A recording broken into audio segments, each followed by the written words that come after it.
Solving real-life situation involving composite function. Now, how do we solve this real-life situation involving composite function? Suppose an oil well is leaking.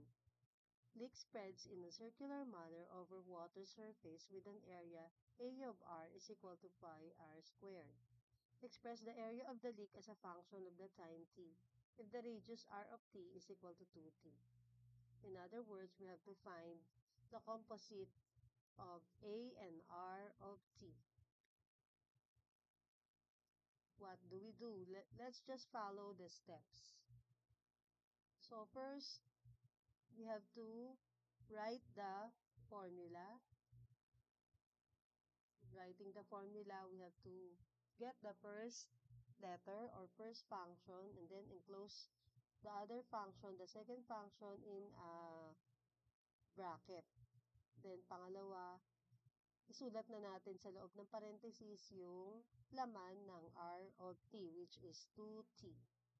Then, we substitute 2t to R. Okay? And then we square.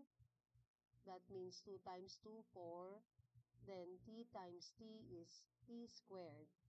Then our final answer is 4 pi t squared.